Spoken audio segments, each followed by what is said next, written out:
especial de la cátedra. Bueno, así ya se cae. Bienvenidos a un nuevo teórico especial. Hoy vamos a estar haciendo un teórico sobre epigramática antigua, que es un tema bastante monumental.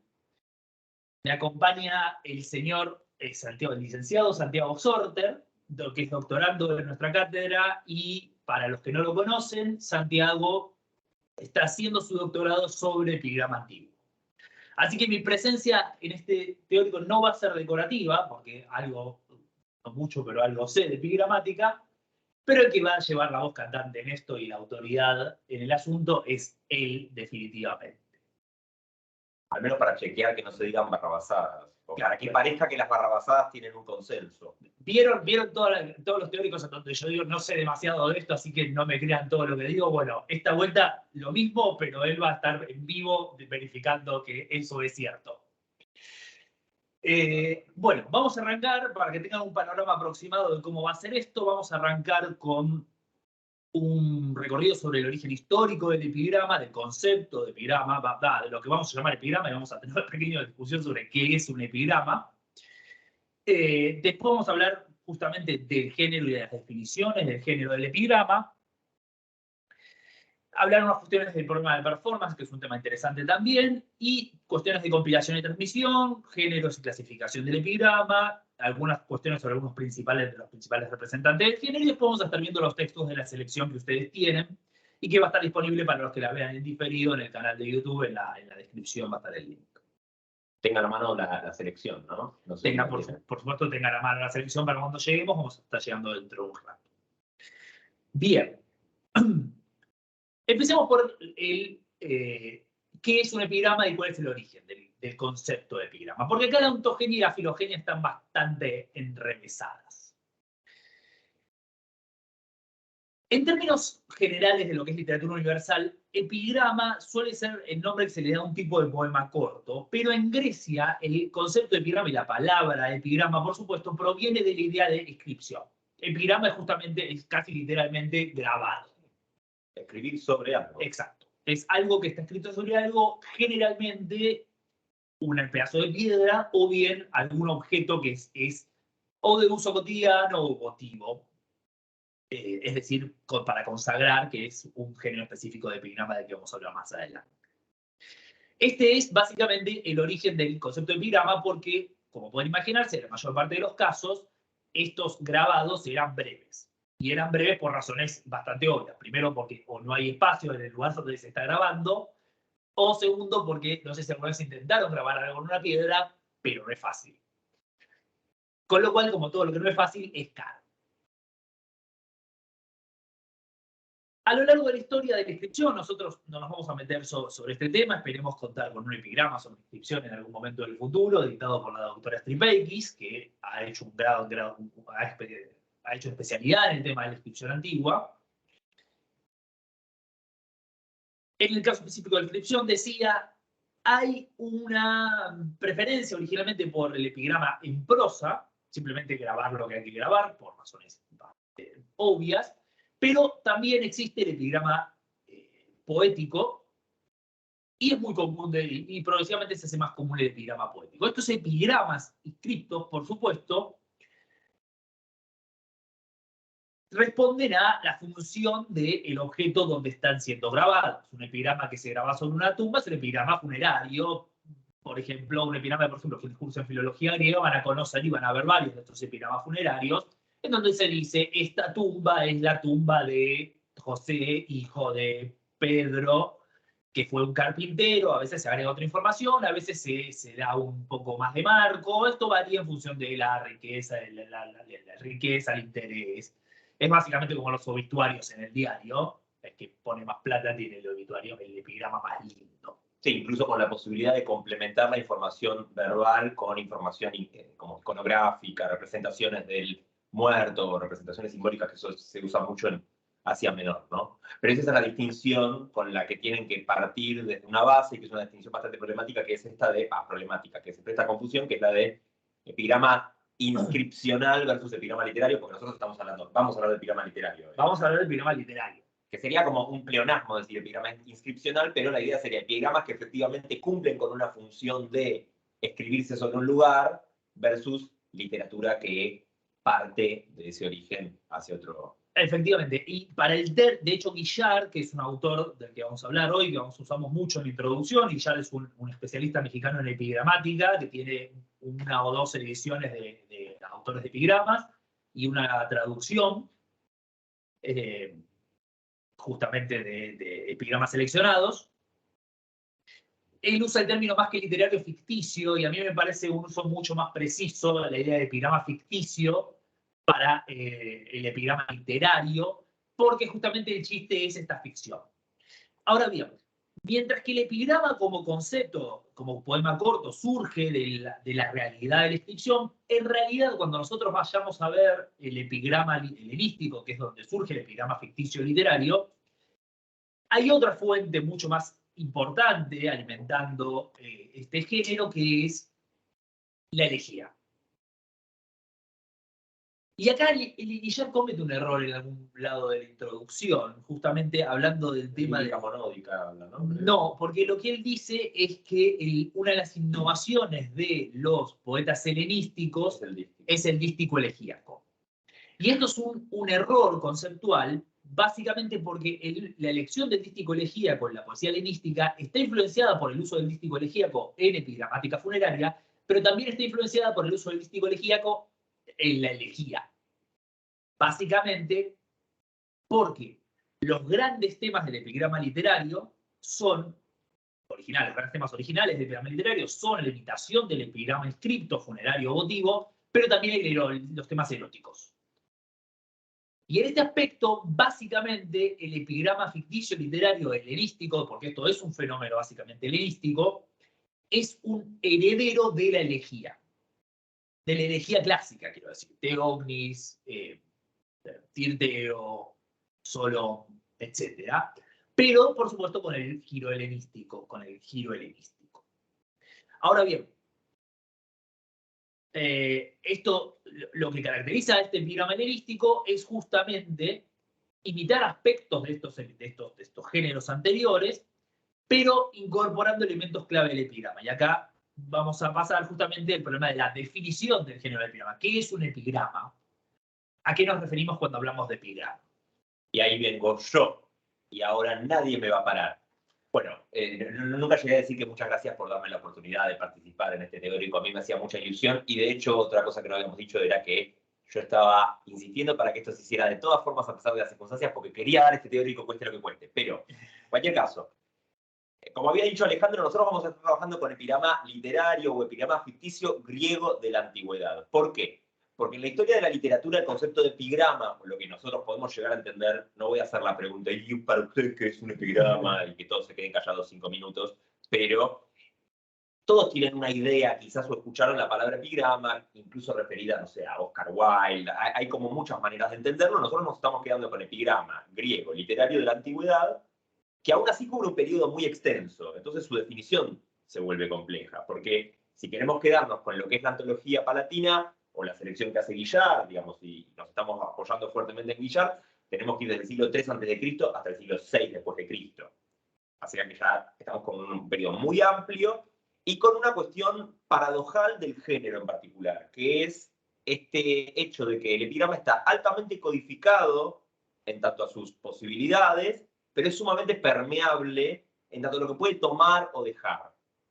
El epigrama se presta a lo largo de su evolución histórica a agarrar cualquier cosa, siempre y cuando se respete una serie de variables genéricas que no están definidas, porque ese es otro problema para la definición, a saber, en la teoría literaria antigua no hay una definición de epigrama. Lo primero que tenemos es una carta de Plinio el Joven lamentándose por la muerte de Marcial, y eso nos lleva al otro problema, a saber, nuestra comprensión de epigrama está fuertemente mediada por los dos grandes epigramatistas del canon clásico, y esto es solamente una cuestión anecdótica y de supervivencia de las fuentes o de escuelas y de selección del canon, que son Catulo y Marcial.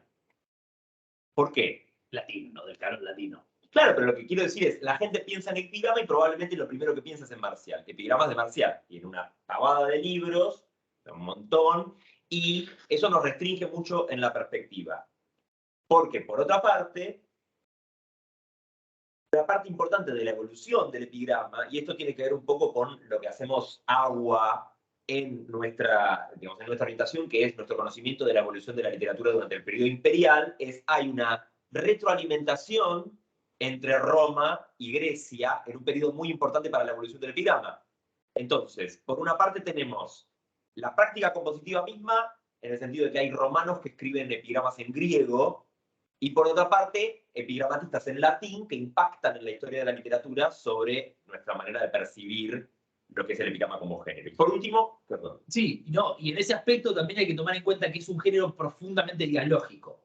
Es un género mucho más que quizás que cualquier otro de los géneros, es un género en donde los autores están todo el tiempo dialogando entre sí. De eso iba a hablar en un momento. Se llama coordinación. Bueno, coordinación o impaciencia, como quieras verlo. Bueno, en cualquier caso.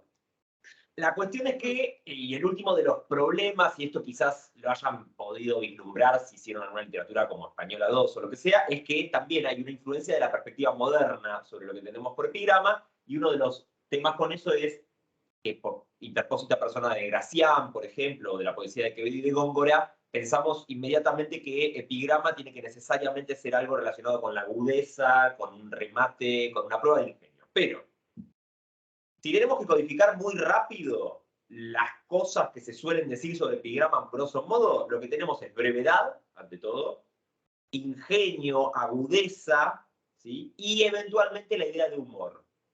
De todas esas características, la única que es definitiva es la de brevedad, asociada con esto que decía Alejandro antes, de que originalmente, al menos en lo que es la epigramática funcional, hay una restricción física, ¿sí? Hay una cuestión de soporte que está obligándonos a quedarnos con algo breve. Es el único punto de contexto, de consenso, ¿no? O sea, lo común es que el epigrama literario tenga entre un dístico y 3, es decir, entre 2 y 6 versos. Ya más es demasiado. Hay de hecho un epigrama de Cirilo, que está en la introducción, ¿no? Que dice que ya más de 3 dísticos estás haciendo poesía épica, no es un epigrama. Te fuiste. Es un muy buen chiste, si lo entiendo. Bellísimo es el epigrama, yo lo tengo acá, lo leo, porque no lo sé de memoria, ¿no? Pero bellísimo es el epigrama en un dístico, pero si te pasas de 3, cantás poesía épica y no un epigrama, ¿no? Es como una versión pop del epigrama 21 de Calímaco. Exacto, ¿sí? Ahora, fíjense que para mí hay una analogía y no quiero ser demagógico con esto, pero hay un montón de recursos formales del epigrama que, si tomamos como punto de partida la brevedad, se entienden y que van a tener que ver con la posibilidad de impactar de la mayor manera posible en muy poquitos versos. Y en ese sentido creo que quizás como experiencia lo que podríamos pensar es un poco Twitter. La idea es, ok, son 2 versos, pocos caracteres para resolver algo, y en un escroleo a ver si capto tu atención. ¿Sí? No, si es que yo te diría que Twitter es la mejor analogía posible de lo que es la epigramática, es Twitter. Exacto, ¿no? Estadístico es un tweet. Exacto. La idea es que hay que captar la atención y hay una serie de recursos y de estrategias compositivas que van a caracterizar, aunque no restringir las posibilidades de un epigrama. Yo decidí, porque hay muchas, en Guillar están explicadas, pero quise repartirlas al menos a título orientativo, con unos ámbitos que no son de ninguna forma científicos, sino solamente para entenderlo. Por una parte está el ámbito de lo que se llamaría, o sea, el ámbito de lo bimembre, ¿sí? Muchos epigramas van a trabajar con antítesis, o con paralelismos, o con una formulación, digamos, dentro de la sucesión, que es el quiasmo, ¿no? Es decir, todas figuras que tienen que ver con lo doble. Lo repito entonces, antítesis, paralelismo y quiasmo son recursos muy frecuentes para lograr darle una forma llamativa, memorable, contundente al epigrama, ¿sí? Entonces eso sería como del ámbito de la bipartición. Y Guillard y otros autores van a coincidir en eso. Hay una fuerte tendencia del epigrama hacia lo bimembre. Primer dístico hace una cosa, segundo dístico hace otra cosa, que eso lo voy a mencionar ahora. Por otra parte estaría un ámbito que uno podría llamar como del contenido o del efecto en sí. Serían recursos más del significado, o sea, la hipérbole por una parte. No necesito explicarla porque imagino que todos conocen. Por otro lado, la sentencia, o sea, como la idea de comunicar algún saber, o sea, una nome, un saber popular, ¿sí? Ya a título casi de eslogan o de divisa, ¿cómo se dice? No sé qué estás pensando. Sí, como una consigna, ahí está. Y por último, una expresión que si leen la bibliografía que dejamos es un poco confusa y a mí no me gusta tanto, que es la de énfasis o hiponoia, porque énfasis lo confundimos por otra cosa, pero es la idea de alusión o implicatura, decíamos con Alejandro. Es decir, querer decir algo, pero decirlo de otra manera. El famoso tenés la farmacia abierta, ¿no? Es decir, no voy a decir que tenés la bragueta baja, sino que lo voy a decir de otra manera.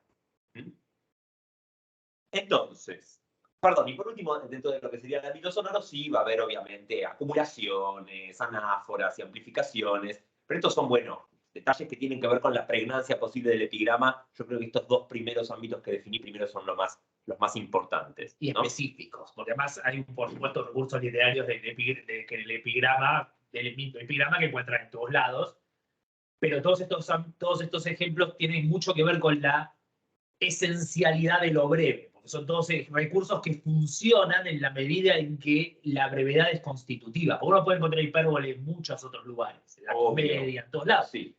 Pero en el epigrama es constitutivo del propio poema. La hipérbole es el epigrama en su conjunto. Y es una literatura que yo creo, capaz es algo que se puede, quizás es algo que también lo podemos apreciar, porque al ser tan breve podemos evaluar cada caso en particular, pero está completamente supeditada al efecto.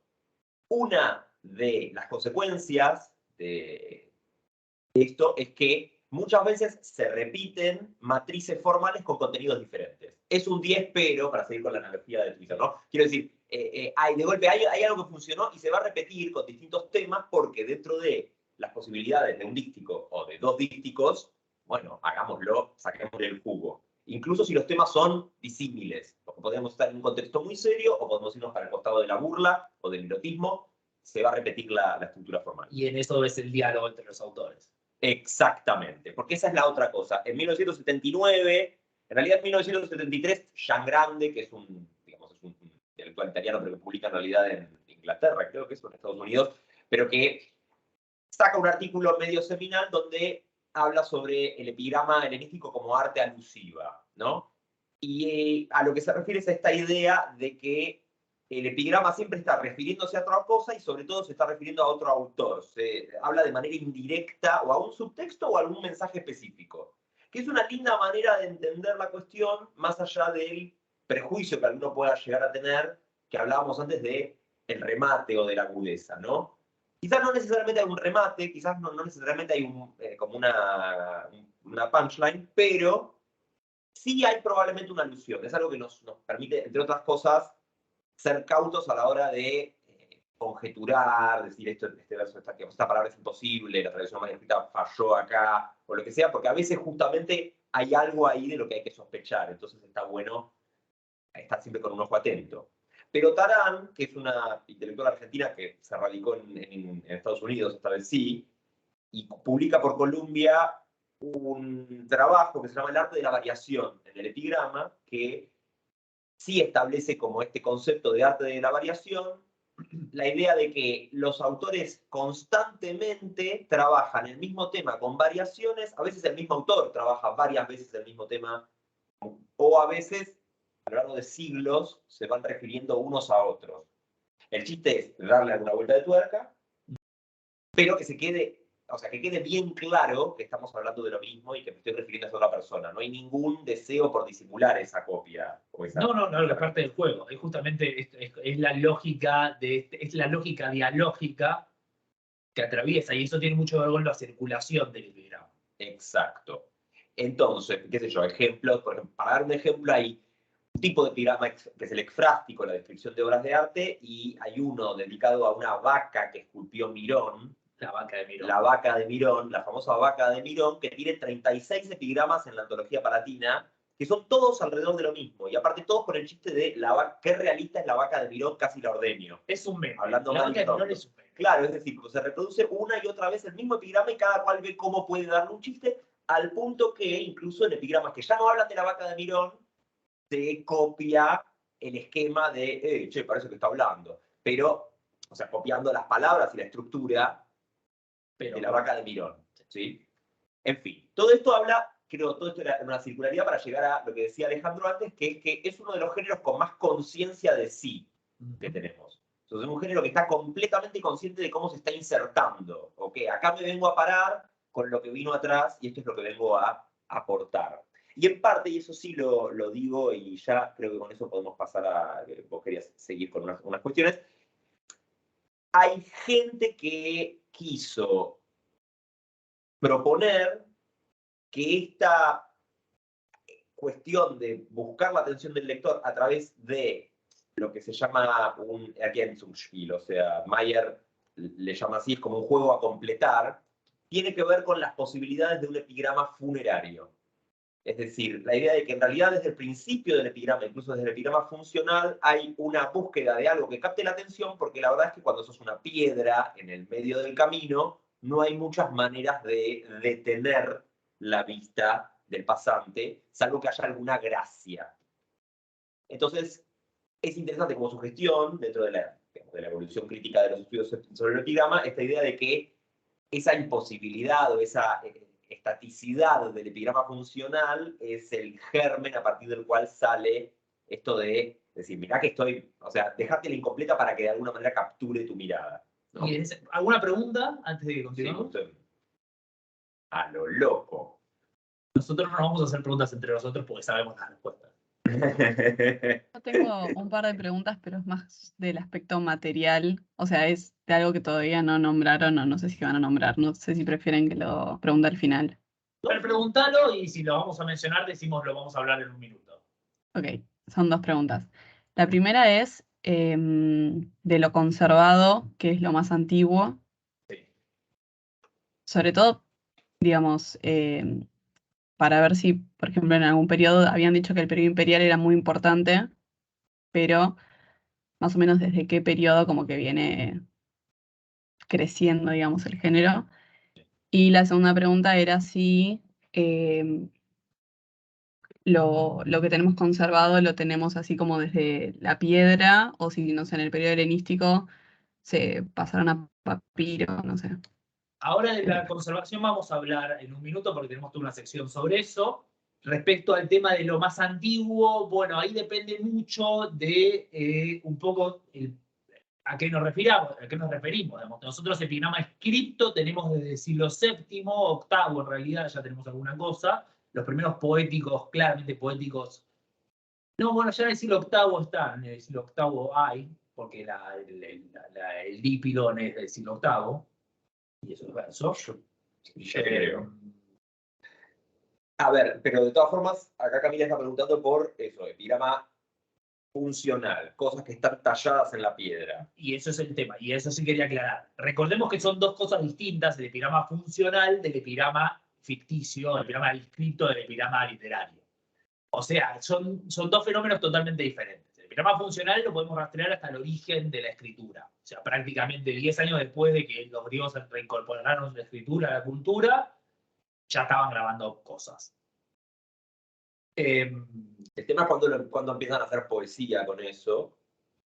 Y eso es bastante complicado porque, digamos, tenemos claramente el fenómeno a partir del siglo IV, clarísimamente el fenómeno a partir del siglo IV, pero como en realidad es una continuidad tan marcada del fenómeno elegíaco, ya hay epigramas que uno se atribuyen a Simónides, por ejemplo. Por supuesto, hay epigramas falsos que se atribuyen a Safo y a Homero, pero digamos, dejemos eso de lado. Simónides no hay duda de que compuso epigramas.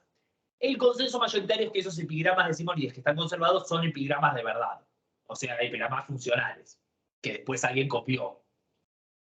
Que alguien copió y quedaron. Y en ese sentido, y acá me abrís el pie para detenerme en el problema de la performance y circulación del epigrama. Porque por la naturaleza misma del género, el epigrama ofrece una dificultad bastante obvia que es, bueno, ¿qué era esto? ¿Para qué servía? ¿Dónde está? Digamos, pongamos un ejemplo, el ejemplo, porque además quiero aclarar una cosa que nosotros pasamos medio de largo. Santi habla del tema de captar la atención del epigrama funerario. Bueno, esto, yo no sé si lo saben, pero esto es porque las tumbas, las personas en Grecia se enterraban al costado del camino. O sea, existen cementerios, por supuesto que existen cementerios, pero la práctica estándar de la mayor parte de las polis era enterrar a los costados del camino. Entonces, lo de captar la atención al caminante, y esto es muy común en los epigramas caminante, esto es una frase bastante tópica del epigrama caminante, ve la tumba de. Esto es literal, es el caminante que va por el camino y ve la tumba al costado del camino diciendo que le dice, mirame. O sea, no es una metáfora lo del caminante.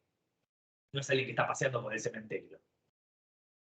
Ahora bien, es bastante probable, y de hecho tenemos algunos casos donde hemos encontrado la piedra, que mucho de lo que tenemos conservado en epigramática, que lo tenemos conservado en colecciones, venga, alguna partecita en realidad, digo mucho exagero, una partecita provenga de copias de epigramas reales que a alguien le pareció interesante y lo copió para ver, mirá qué simpático es esto.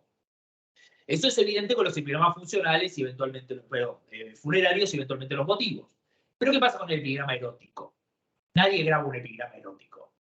Es evidente, nadie se pone a grabar una piedra un epigrama erótico. Entre otras razones porque es carísimo grabar cosas en piedra, así que sería muy poco práctico y mucho menos un chiste, que por su propia naturaleza, un epigrama escóptico, por ejemplo, por su propia naturaleza, sería absurdo pensar que se grabó. Y esto es porque el epigrama ficticio ya no estamos en el terreno del epigrama funcional, en donde hay una intención de la preservación material. Hay algo de lo fugaz en el epigrama, que tiene que ver con esta propia brevedad. Lo que lleva el problema de cómo circulaban estos epigramas. Porque a diferencia de lo que pasa con otros géneros que tenemos la discusión enelística, por ejemplo, Apolonio de Rodas, o habíamos visto el último teórico especial, Herodas, y en el caso de Herodas, claramente ahí teníamos la discusión, bueno, ¿cómo funcionan los mismos de Herodas? ¿Cómo es la performance de los mismos de Herodas? Es una pregunta totalmente legítima y bastante obvia, porque esto es un género claramente diseñado para ser recitado o leído o actuado. No es un género para la circulación escrita, primordialmente. Más allá de que circule por escrito. Epigrama erótico, ¿verdad? Eso se entiende. Estamos hablando de epigrama erótico, epigrama escóptico, epigrama sin poesía. Sí, pero también el funerario ficticio. No, bueno, pero lo que digo es, la pregunta por la performance, a eso voy. Hay una parte de la pregunta por la performance que tiene que ver con una premisa, una propuesta de Reitzenstein en 1893, que es, los epigramas eróticos eran chistecitos que se contaban en el banquete. Sí, iba a llegar a eso. Perdón. Dale. Básicamente estamos tan coordinados pero impacientes. Ok. Partamos la diferencia. No, pero es eso. Entonces, y acá está el tema. El ámbito de circulación por excelencia de este tipo de poesía, obviamente es el banquete, el simposio intelectual o la corte, la biblioteca, espacios donde un pequeño poema de 4 o 6 versos se escribe en 10 minutos y se lo pasan entre los amigos. Pero esto es un problema obvio, por una razón muy obvia, y es que tenemos un montón de epigramas conservados, con lo cual, evidentemente, había una pretensión de preservar el epigrama.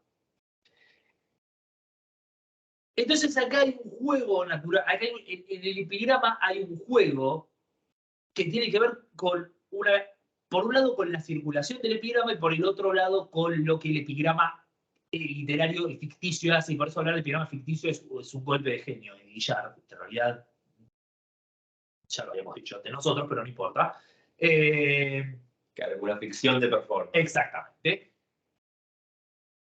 Porque lo que el epigrama hace es jugar con la idea de un contexto de performance que es obvio para el lector. En el caso del epigrama erótico, del escóptico, para el lector y para el receptor es obvio este contexto simposíaco, este contexto de amigos. Con el epigrama erótico y el epigrama, mucho con el epigrama burlón, hay mucho del contexto anacreóntico. Nosotros vamos a estar dando una clase sobre Anacreonte en un par de semanas en literatura griega antigua. Hay mucho de este contexto de la burla y del humor simposíaco sobre el amor, sobre el sexo, etc. En cualquiera que lea un epigrama de estas características, inmediatamente piensa en este contexto, independientemente de donde se recite o no se haya recitado o no. Y como con toda la literatura lingüística, no importa mucho si se recitó o no se recitó. Porque el chiste es que vos identificás el contexto para el cual es eso, independientemente de que haya sido para eso o no. Y con el epigrama funerario y votivo tenemos una ficción que está mucho más marcada y es mucho más fuerte, que es justamente la ficción de que esto es un monumento funerario. En la selección que nosotros pusimos tenemos uno de Anite muy, muy lindo, que es sobre un delfín, y es la tumba de un delfín. Es el delfín muerto el que está hablando, como hablan los muertos habitualmente en los epigramas funerarios. Por supuesto que esa no es un epigrama que esté pensado para imitar en sentido formal un epigrama funerario. En el sentido literal, un epigrama funerario, porque nadie va a grabar una tumba para un delfín muerto en una playa. Pero la idea es, vos podés imaginar ese escenario para el objeto. Y de hecho tenemos epigramas en donde el epigrama mismo construye el objeto sobre el que supuestamente está grabado. Esto es típico de los epigramas votivos, y también tenemos un ejemplo de epigrama votivo. Esto es típico de los epigramas votivos, que construyen el objeto supuesto en donde están grabados. En particular, por ejemplo, tenemos, digamos, vos hablabas del de Anite que tienen ahí en la selección, el mismo epigrama habla de que el delfín está sin enterrar, de manera que hay un contrasentido, ¿no? Es decir, hay una estela que está describiendo al delfín, pero el delfín está sin enterrar. Se tomaron el trabajo de grabar una estela funeraria para el delfín, donde el delfín cuenta que ya no retosará por las aguas, pero el delfín se pudrió al sol. Digamos, hay un problema. Es divertido desde el punto de vista textual, pero es una de las cosas más tristes que va a tener eso. Y Anite también tiene otros epigramas para mascotas, como para grillos, sí, donde incluso en esa construcción de objeto, el objeto es acorde las dimensiones de un grillo. Entonces, estamos hablando realmente de un poema al tamaño de la lápida de un grillito, es decir, ya hay una total conciencia de que lo que se está diciendo no es viable o no es plausible dentro de la propuesta de un epigrama. Pero es el juego de esa implausibilidad lo que hace que funcione. Porque la ficción no es esto es un epigrama funerario de mentira, pero ahí está la cosa, esto es un epigrama funerario de mentira. Pero no deja de responder a la lógica de un epigrama funerario. Entonces lo que está haciendo es construir su propia ficción que tiene que ver, y acá ya te doy el pie a lo que sigue, que tiene que ver con los modos de circulación. Porque por un lado es evidente que esto circulaba entre los intelectuales de la época, porque además están estos diálogos, pero al mismo tiempo es bastante claro, y tenemos evidencia directa, de que los poetas consideraban estos poemas como obritas de arte de cierta importancia, no era simplemente un entretenimiento cotidiano. Esto, por supuesto, no estamos hablando de las argonáuticas en términos de la lógica de la circulación, pero estamos mucho más cerca de lo que uno pensaría a priori si uno dijera estos son pequeños tweets para olvidarse, porque por un lado el tweet funciona como modelo de la brevedad, pero es poco probable que alguien haga una colección de sus propios tweets y las haga circular como libre. De hecho, igual ha pasado, es poco probable, pero ha pasado, pero porque la gente es muy soberbia, básicamente.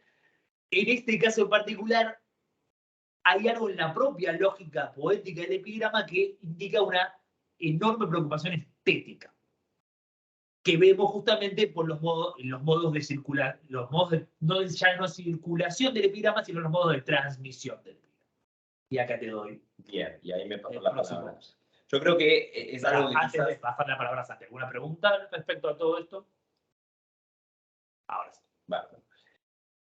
Yo creo que justamente antes venía esta pregunta, ¿no? Sobre el epigrama, y quizás cuando estamos ya despachándonos con el tema, porque más o menos lo conocemos, más o menos nos enfrentamos a la situación, pero esta diferencia entre el epigrama en motu propio, ¿no? El que realmente está inscrito en alguna parte, versus el literario. Propio sensu, eso. ¿Motu propio? Por motu propio es por propia iniciativa, eso. Stricto sensu, eso. Bien. Quiero decir, una de las cosas que pasa, o la razón por la que esto hace boom, es lo que se llama literaturización del epigrama. Lo que ocurre en el siglo III, y esto ocurre en el siglo III a.C. con el helenismo, y eso es una, digamos, conquista, si se quiere, del helenismo, es transformar No, pero recién en el 3 tenés Asclepíades como el primer referente de... Hay en teoría filitas de cos, en Y teoría... Asclepíades es el siglo IV. Yo me confundo siempre 3 con 4. No, a ver, momento. Asclepíades. Es un poco posterior, pero está en el límite. Es más joven que bastante más. Está ahí Buscá, bueno, ¿por qué me haces googlear a Asclepíades? Oh, O sea, en realidad, con los epigramatistas Empezamos. van a ver algo bastante típico, y es que no tenemos mucha información biográfica. nació a lo último del siglo... Sí, siglo 3 te estoy Bueno, diciendo. Bueno, no sé. El periodo helenístico empieza en 323, o sea que igual sea cuarto, tercero, el grueso va a pasar en el Bien. tercero. Cualquier caso, el punto, sí, como, bien, el punto es que siglo 3 el epigrama pasa a ser literario. ¿A qué nos referimos con eso? A que se toman estos antecedentes que mencionaba Alejandro al principio de la clase para componer piezas que no están pensadas para ser inscritas necesariamente. Y hay una ambigüedad continua en ese sentido. La producción de estas piezas queda evidenciada porque los poetas escriben una parva de epigramas y los publican a modo de libros o colecciones de epigramas. En 1998, Gutzwiller, y yo hablo de todos estos autores también porque es lindo tener en cuenta que los estudios sobre epigrama tuvieron como medio un boom en los últimos 20 años, y sobre todo con Gutzwiller, cuando en 1998 se pone a revisar cuáles son las prácticas editoriales de la publicación de epigramas. Perdón, ahora te interrumpo un segundo. ¿Vieron que todas las clases decimos tuvieron un boom en los últimos 20 años? En la clase de Herodas no lo dije, porque no paso con Herodas. Pero con casi todas las clases tenemos esto. Tuvieron un boom. Pero bueno, tenemos el orgullo. 30 años. A ver, la Con bibliografía con la que epigramas, estamos trabajando con bibliografía de 2021, o sea, estamos muy al día. Los epigramas en particular, la epigramática en particular, es un género muy subexplotado, porque más todavía no hablamos de la dimensión de lo que es este género, vamos a hablar cuando hablemos de la antología palatina. ¿Ustedes piensan que estamos hablando de 4 poemitas? No. Es un género hiper subexplotado que en los últimos 20 años ha tenido una explosión, pero en este caso es una explosión delirante. Tenemos 10 ediciones de autores en los últimos 20 años que no pasan ningún otro género. Dale. Entonces, ¿qué es lo que pasa? Gutzwiller dice, acá claramente hay las personas están publicando sus propios poemas, estos poemas no están pensados para ser inscritos o para ser recitados, aunque hay, obviamente, hipótesis que no son necesariamente absurdas sobre, por ejemplo, los epigramas simposíacos y escópticos como repertorios de cositas de ocasión para quedar bien, ¿no? Como unas cositas simpáticas para decir en la reunión, como quede como un duque y bueno, uno lo modifica para el simposio en cuestión, exacto. Pero la idea es que están hechos como libros y Gutzwiller lo detecta en el trabajo que hay entre un epigrama y otro y la labor de compilar. Hay una... Perdón, tenemos que darle ese contexto un poco de cómo nos llegaron los epigramas. Exacto. Para que entiendan qué es lo que presenta. Entonces vamos primero a eso y después llegamos, pero lo que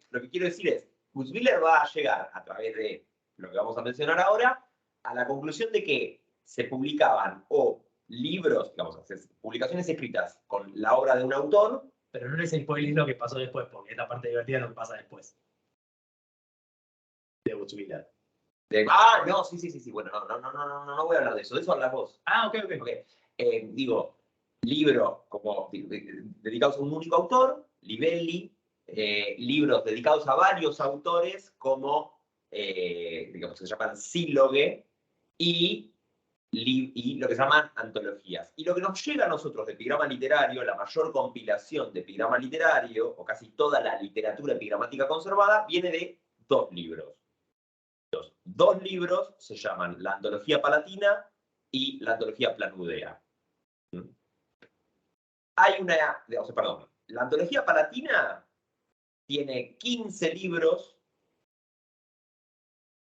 a los que se le agrega lo que se llama la Appendix Planudea o libro 16. ¿Por qué? Porque la Appendix Planudea tiene menos epigramas que la Antología Palatina, pero tiene un par que la Antología Palatina no tiene. Entonces, ¿qué hacen? Parten la diferencia, sacan todo lo que no hay en la Antología Palatina y lo agregan como un apéndice. Un par son 380. Sí.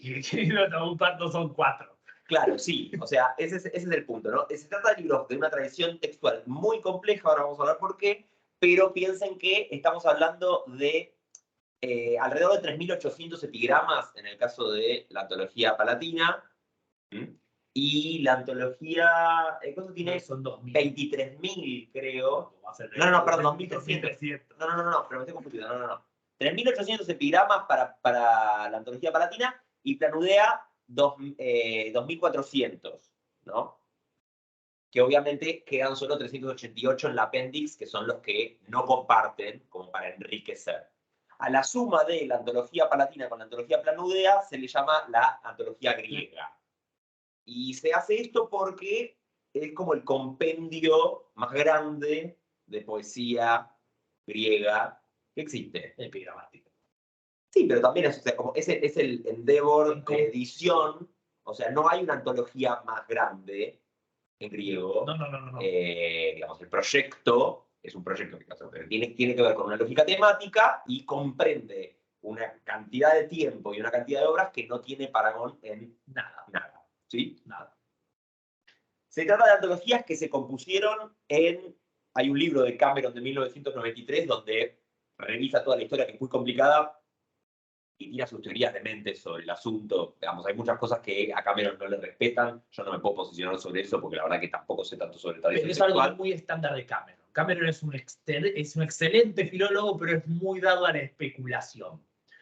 Entonces quizás hay cosas brillantes en los trabajos de Cameron, pero después tiene la oración de análisis y el resultado del análisis brillante, y la oración siguiente es, te pasaste, te pasaste mal, te fuiste 500 kilómetros. Se permite elucubrar cosas que, bueno, no vienen a caso igual, pero el punto sería que son 706 páginas escritas en un pergamino alrededor del siglo mediados o fines del siglo X después de Cristo en Constantinopla. O sea que es una antología bizantina. Y alrededor del siglo XVII, la biblioteca de Heidelberg en Alemania, la biblioteca palatina de Heidelberg, lo compra y está ahí, sigue estando ahí al día de hoy. O sea, si algún día quieren pasear por la biblioteca de Heidelberg, pueden, no sé, pedir permiso para verlo. Los 15 libros están agrupados de manera temática, y eso sí es interesante que lo tengan anotado porque son los... Yo voy a leer yo voy a ir leyendo los distintos libros. Hay unos que no los anoten porque son muy específicos, sobre todo los primeros, pero otros que hablan de los géneros más potentes o los géneros más productivos dentro de lo que es la tradición de la poesía epigramática. Anoten lo que quieran. ¿No? Anoten lo que quieran, que total está grabado. No anoten nada. Pero lo que digo es, los primeros 3 libros no son tan importantes, de hecho, que son epigramas cristianos, por una parte, descripciones de las estatuas del gimnasio de Constantinopla, de Cristodomo, de Copto, de Copto, y el 3 es descripciones de los bajorrelieves del templo de Cícico. Who cares? El 4 ya es más interesante porque va a algo que nos va a ocupar en segundos. A saber, son los proemios de antologías anteriores.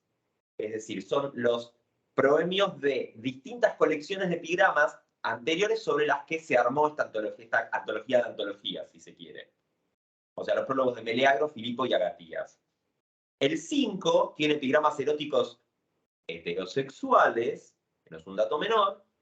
El 6 tiene epigramas votivos, a saber, ex voto, ¿no? Gracias, Afrodita, que me resolvió este problema. Acá están estas cáscaras de huevo. Lo que acabo de decir no tiene ningún sentido, pero, es decir, se dedica a un objeto, más o menos, motivo de el favor dado por este gorro frigio para Hermes que me hizo un buen orador. Ahí dije algo con un poco más de coherencia. Motivos. Séptimo. Encontrar un buen ejemplo. Pero el tiempo es tirano en televisión. Séptimo, epigramas funerarios, que eran de los que veníamos hablando con Alejandro. Octavo, otro libro que es un bodrio, que son los epigramas de Gregorio de Nacianzo, nunca sé decirlo, Nacianceno. Si digo Nacianceno me quedo bien. No, si digo el gentilicio me quedó bien, pero la ciudad nunca sé cómo es. ¿Nacianzo? No tengo la menor idea, ¿sabes? Es una ciudad que se llama Nacianzo, creo. Bueno, en fin. Estoy grabado en mi brutalidad. El 9, somos locos, que son epidícticos, en la calle codo a codo. El 9 son epidícticos y demostrativos, es decir, anécdotas, un lucimiento más bien retórico. El 10 son exhortativos y ninómicos, una cosa medio consejos del viejo Vizcacha, o consejos del fierro, ¿no? Serían los consejos. En realidad, los hermanos se han unido. Depende si son serios o no. Claro. El 11, simposíacos y escópticos, y con escópticos queremos decir de burla. El 12 es la llamada... En ese es donde se ve claramente la influencia de Arquíloco, de Hiponacte, de Anacreonte. También en los eróticos, con Anacreonte sobre todo los eróticos, pero en ambos. Exactamente, sí, sin lugar a dudas. El 12, que es la llamada Musa Pailiqué de Estratón, es una compilación de un poeta del siglo II después de Cristo que se dedica pura y exclusivamente a poemas eróticos o pederóticos. Y decimos pederóticos porque decir que son homosexuales sería algo problemático, visto y considerando que la manera de configurar la sexualidad entre varones en la antigüedad tiene por premisa que está todo bien que sea los adultos con los muchachos, no al revés, y etc. Entonces, para hablar de manera más precisa, habría que decir que son pederóticos, ¿sí? Es decir, donde el objeto de deseo es un pais, ¿sí? O son los paides. Ese era el 12, el 13 son curiosidades métricas, cosas que se escapan del patrón del dístico elegíaco, y el 14 son problemas aritméticos, oráculos y enigmas, de los cuales tenemos un ejemplo, ¿no? Tenemos un ejemplo en la selección. O sea que hay de todo un poco. El 15 es una miscelánea, que es una porquería, tiene unos poemas de Constantino Rodio, que es el tipo que compiló a fines del siglo X la antología, y tiene los Tecnopainia de Simias de Rodas, ¿no? Estos poemas que son cosas, las alas, el yunque, el huevo, bla, bla, bla, bla, bla. Como llegó al final, se fueron quedando sin ideas para compilar libros y les sobraban epigramas. Sí, entonces empezaron a meter lo que... El libro 15 son 51 epigramas, no tiene nada, ¿no? Se bastante 51 epigramas. Bueno, el libro 11 tiene 442. Está bien, pero 52 son 51. El libro 9 tiene casi 1000, en fin. Planudes es otro tema, no nos vamos a concentrar demasiado. Lo único que voy a decir es que es una compilación de casi principios del siglo XIV, ¿no? Fines del siglo XIII, principios del XIV, o sea, bizantinísima, es más chica y también tiene una selección temática, con coincidencias y divergencias, entre otras que cuando elige epigramas eróticos excluye por completo todos los que sean homosexuales, ¿no? Estamos en un momento de iglesia, como cristianismo ortodoxo a full. Y aparte es un libro que completo la antología, tiene toda esta parte de epigramas y después mete, retomando a un compañero al que recordarán de Griego 3, la paráfrasis del Evangelio de San Juan de Nono de Panópolis. Aparte, no es parte del epigrama. Después que le sobraron hojas y metió la paráfrasis. Bueno, lo voy a hacer rápido igual porque sé que los estoy pudriendo con toda esta historia. Lo que sería interesante destacar es que estas dos, que son las que nos llegaron,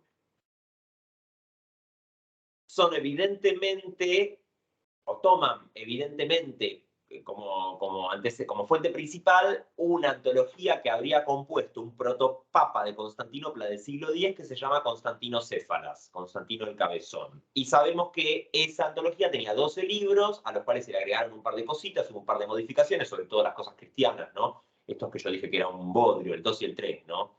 El gimnasio de Cristodoro y el templo de Cícico, eso se añade, y el 8, que es el de Gregorio Nacianceno, ¿no? Se fusionan otras cosas y demás, pero digamos, se toma como base, ante todo, esta antología bizantina. Pero lo que sí sabemos es que, y ahí llegamos a lo que Gutzwiller había propuesto. No llegaste a las coronas, te faltan las coronas. Eso. Lo de Posidipo. Bueno, dije Posidipo, no importa, yo eso lo decía Alejandro. Pero lo que digo es que Gutzwiller había hablado de compilaciones y se entiende y se hace un desglose de las antologías para descubrir que esta antología está compuesta a partir de antologías previas de los periodos helenístico e imperial, de los cuales las principales son 3, que se llaman la corona de Meleagro, del siglo I a.C., la corona de Filipo, del siglo I después de Cristo, y el ciclo de Agatías, del siglo VI después de Cristo. ¿Sí? Voy a hablar muy rápido de eso para no molestar más, a saber, en Meleagro estaría la primera o la más célebre de las compilaciones de epigramas del periodo helenístico. El criterio de selección es temático, es decir, va yendo de una cosa a la otra de acuerdo con los temas, y los principales exponentes son personajes que, bueno, el helenismo, ¿no? La literatura helenística, Asclepíades, Samos, Calímaco. Algunos no conocen, otros no. Igual eso los vamos a presentar. Claro, Asclepíades, Calímaco, bueno, Meleagro se incluye a sí mismo, Édilo. Después. Bien, después. La corona de Filipo Perdón, y lo que más hay en la corona de Meleagro es esta literaturización y esta sofisticación o esta experimentación con las posibilidades de géneros que tienen otros usos y contextos dentro de, dentro de lo estrictamente literario, es casi todo erótico o erótico simposíaco, funerario y votivo. Antes de que pase, Camila. Sí, iba a preguntar el apéndice, ¿qué tipo de epigramas de qué tema tenía? Es un rastrillaje, o sea, por una cuestión de logística, como muchísimos epigramas de Planudes, que digamos que es la otra antología, ya están en la antología palatina, se tomó la palatina, que es la más grande, y todo lo que no está en palatina, pero está en Planudes, se rastrilló o se filtró, y esos 388 epigramas se pusieron como un apéndice. Pero la selección es también temática, tiene eróticos, tiene funerarios, simposíacos y escópticos, o sea, los géneros son los géneros que siguen estando, epilípticos y demostrativos. Había hecho esta salvedad de que, por ejemplo, entre los eróticos solamente hay eróticos heterosexuales, algo que se le escape la tortuga, porque a veces no se da cuenta de que en realidad están refiriendo a una relación pederótica y los mete igual. Pero bueno, en términos de contenido es el mismo contenido, no hay una diferencia. Bien, y en el libro 16 están todos mezclados, obviamente. Como eso es lo que sobró, se metió en lo que hay de todo. Está todo mezclado porque es lo que sobró de la planude. Exacto, como nunca se cita exactamente el lugar en el que está un epigrama en la planudea, sino que se cita la apéndice, que es eso, están saltados, no hay una lógica. La corona de Filipo, decía que es del siglo I después de Cristo, habla un poco de esta evolución del epigrama hacia lo que algunos intentan convencionalizar como un periodo más barroco del género, donde los epigramas son poco más que ejercicios de retórica y elaboraciones. Hay muchos epigramas de la corona de Filipo en el libro 9. ¿Por qué? Porque son como historias locas, cosas curiosas, anécdotas llamativas y pero mucha reelaboración de los mismos temas. Hay una serie de epigramas sobre este pibe que está jugando en el hielo en el río Ebro y el hielo le corta la cabeza, el río se lleva el cuerpo del chico, la cabeza se la queda la madre, y este contraste, ¿no? En el cuerpo que nunca tendrá tumba y la cabeza que se queda con el otro. Bueno, esta clase de reflexiones, que loca la vida, ¿no? De, más para el ejercicio retórico, para el lucimiento, que para otra cosa. Sí pasa, después de la corona de Filipo, que aparecen desarrollos de lo que se llama el epigrama escóptico, que tiene como el boom en el siglo I y II después de Cristo, en el periodo imperial, que es el epigrama de Burla. Perdón. Y noten en este desarrollo de Meleagro a Filipo, y Santi lo va a confirmar, primero, la consolidación del epigrama como género ya más alejado todavía de sus orígenes, porque se sigue escribiendo el epigrama erótico y el epigrama funerario, pero ya no hay esta, no digamos restricción, pero sí esta tendencia a seguir reproduciendo los formatos tradicionales, eso por un lado, y por el otro lado, como dijo antes, el surgimiento de la retórica y lo traigo a colación porque estamos en una época de el ejercicio escolar y es muy probable que mucho de lo que tengamos tenga mucho de ejercicio, no digamos de ejercicio escolar, pero sí de, digamos, aplicación o sofisticación de lo que serían ejercicios escolares. Sí, muchos epigramas directamente tienen una reflexión sobre eso. Uno de los autores más prolíficos del periodo imperial, que es Páladas, en realidad es más tardío Páladas, pero son directamente epigramas sobre lo difícil que es ser un profesor de gramática y morirse de hambre y, digamos, las desgracias y las penurias asociadas con dedicarse a las letras. Es muy actual Páladas. Páladas debería estar grabado en las paredes de la facultad. Pero para que se hagan una idea, y esto capaz les divierte si tienen una mentalidad más matemática, una mente más matemática, yo no la tengo. Uno de los exponentes más curiosos de la corona de Filipo es Leónides de Alejandría, que es un autor que compone versos isopséficos. No sé si conocen el concepto de isopsefia. Hasta la adopción del sistema arábigo en Grecia, los números son letras, las letras son números. La idea es que Leónides de Alejandría compone poemas cuyos versos tienen todos la misma numeración. Si alfa es 1, beta es 2, delta es 3, claro, la suma de todas las letras del verso 1 es igual a la suma de todas las versas la suma de la letra del verso 2 o del primer dístico del segundo. Exactamente. Hay equivalencias numéricas y es muy complicado hacer eso. Por otra parte, es muy feliz porque no hay mucho espacio para la conjetura, es decir, no se puede conjeturar cualquier palabra porque la palabra tiene que tener el mismo valor numérico. Claro. Así que una muy buena manera de decidir si Leónides de Alejandría fue efectivamente el autor o no, es ver si es o no es, y capaz era otro Leónides. Que es otro problema, y creo que con esto vamos a cerrar un poco, porque Agatías, siglo VI, ciclo, lo único que cambia, perdón, lo interesante es que Filipo, vuelvo, perdón por la desorganización, Filipo de su corona del siglo I cambia el criterio temático por un criterio alfabético, y ese es el shibboleth, o la manera de encontrar qué fragmentos de la antología palatina son fragmentos, qué pasajes, siempre lo mismo, qué pasajes de la antología palatina son de la corona de Filipo. Son fragmentos de la... Exacto. ¿Qué pasajes son fragmentos? ¿Qué pasajes de la antología palatina son pedazos, por hacer una palabra que nos sirva, que sea menos ambigua, de la corona de Filipo, y cuáles no? Porque si hay una seguidilla de incipit alfabéticos, estamos probablemente ante un cacho de la corona de Filipo. Sí. Y yendo para Agatías, volvemos al orden temático. Los autores son posteriores, entonces es muy claro que por términos postquem no pueden ser de la corona de Meleagro. Vuelve a ser el orden temático, y sí interesa que en la compilación él decide hacer un proemio donde no equipara los autores con flores que enhebran una corona, sino con platos que representan un banquete. Y lo dije porque es pintoresco y porque es agradable. Sí, vamos a ver lo de las flores en un minuto cuando veamos el primer. Exactamente. Bueno, pero lo interesante de todo esto, y esto ya es algo que Gutzwiller propone en el libro 98, es ¿y de dónde salía todo esto? Y una de las propuestas de Gutzwiller es justamente que los autores publicaban sus propios libros de epigrama. Básicamente que esto no era simplemente circulación entre amigos, era circulación entre amigos como hablábamos al principio, sino que digamos, cada uno tiraba un epigrama y armaba una pila de papelitos y después publicaba, sino que los autores armaban sus propias colecciones de epigramas para circulación como cualquier otro libro.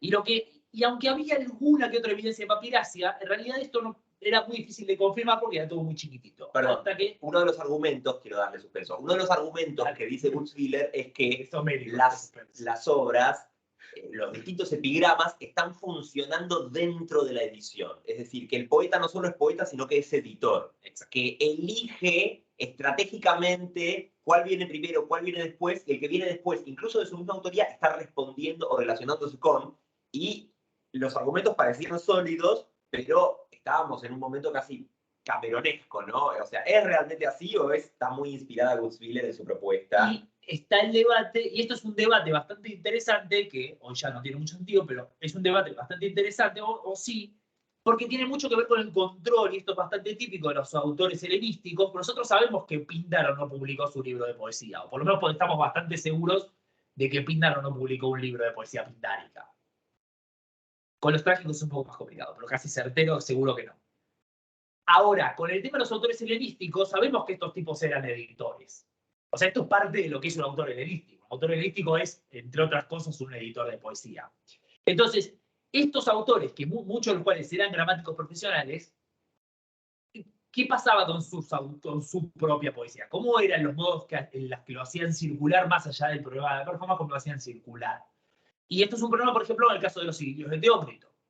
¿Los indios de Teócrito fueron publicados por Teócrito o fueron básicamente compilados posteriormente? Bueno, justo en la colección de libros que nosotros tenemos, sabemos que hay un par de que son apócrifos. O sea, ahí no hay ninguna duda que esa colección no es la de Teócrito en sentido estricto, porque si no, no habría apócrifos. Obviamente, básicamente es obvio que Teócrito no metió poesía de otras personas en su propia colección. Pero no pasa lo mismo con otro tipo de colecciones. ¿Y qué pasó en 2001? Que alguien desenterró, es Oxirrinco, ¿no? No sé si es en Oxirrinco, el papiro lo tiene Milán. No, pero el papiro de Milán. Pero no me acuerdo dónde lo encontraron. Se encontró un papiro enorme, en un muy buen estado de conservación, con una colección completa de poesía de Posídipo. El papiro de Posídipo. El papiro, efectivamente llamado papiro de Posídipo. Un autor bastante conocido por la antología palatina, pero lo interesante de este papiro de Posídipo es no solo que tiene un montón de epigramas que no están en la antología.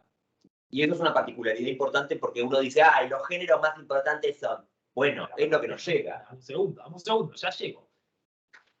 Sino que justamente, digamos, tiene una serie de epigramas que no están en la antología y además tiene una organización temática completamente diferente a la que encontramos en los textos posteriores, con justamente, como dices, antigéneros que ni siquiera están representados, o que prácticamente no están representados como la lítica.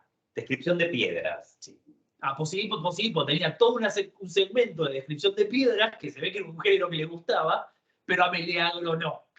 A Meleagro se ve que la lítica no le gustaba nada, entonces no metió nada de lítica en su colección, o casi nada de lítica. Hay un buen ejemplo, ahí me acordé para Camila, en Planudea hay una profusión de descripciones de gemas talladas, cosa Sí. que no hay en la antología palatina, ¿no?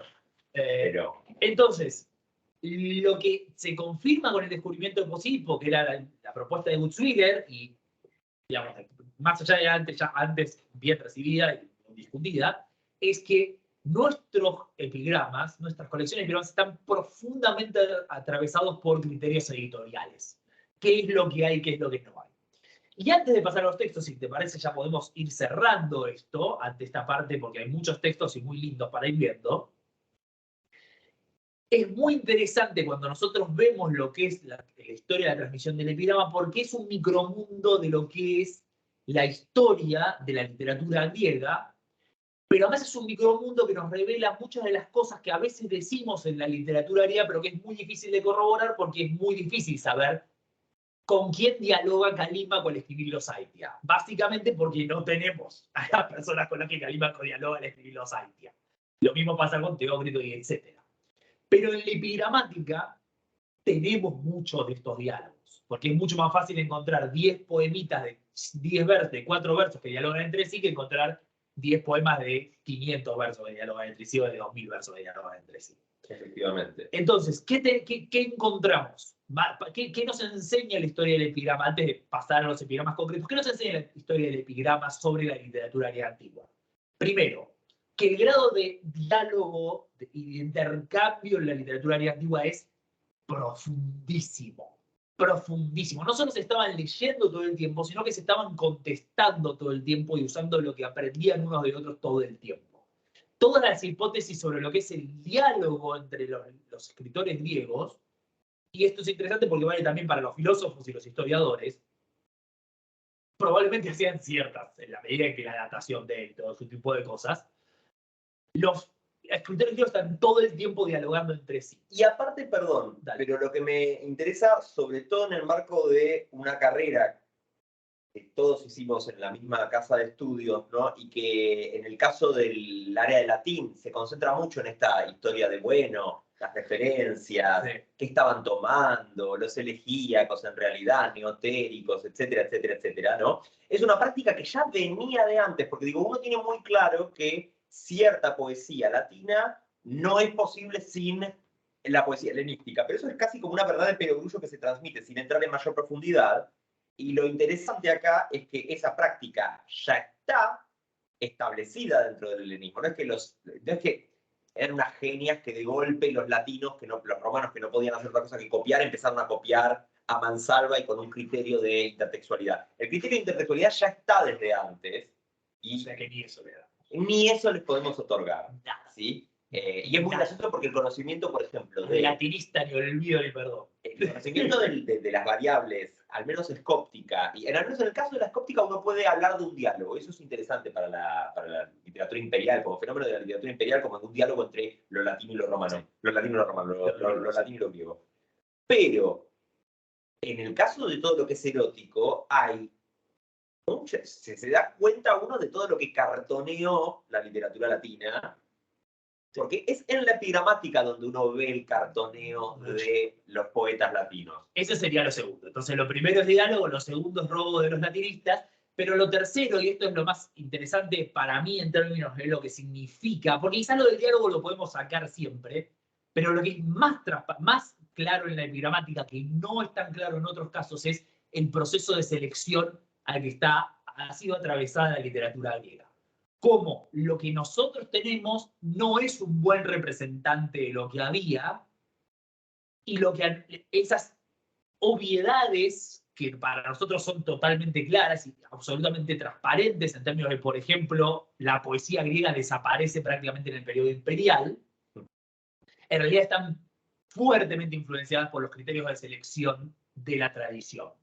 Y eso, que uno lo dice y es como, ok, te creo, pero ¿qué me importa? En el epigrama lo podemos ver claramente, entre otras cosas, gracias al papiro de Posidipo, pero porque además podemos con bastante esfuerzo reconstruir mucho de la trayectoria del epigrama desde el papiro de Posidipo hasta la antología Planudia. Planudia vamos a decir que es la última.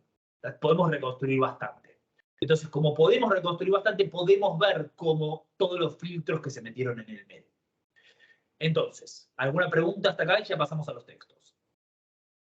Yo tengo una pregunta. Siendo que este género se empieza, ¿no?, a literalizar en el siglo III, o bueno, siglo IV, ahí cuando arranca el helenismo, que es básicamente una época de mucho intercambio cultural. ¿Este género solamente está dialogando en lo que, digamos, con sus propias fuentes griegas, o tenemos testimonios de que esté dialogando capaz otros epigramas de algún otro lugar o de alguna otra cultura? Es una hermosa pregunta, hay trabajos al respecto. El caso de Meleagro, por ejemplo, Meleagro es de Gádara, que está actualmente en Siria, creo. Y uno de los poemas finales, Meleagro pone varios cierres para su corona, ¿no? Y tiene uno que es está emulando un epigrama funerario, y fíjate que en el epigrama saluda en 3 idiomas distintos al pasante, ¿no? Como dando claramente a entender que como nativo de Gádara es una persona que conoce, no sé si es el siríaco, es decir, no sabría decirte, pero da 3 opciones de saludo.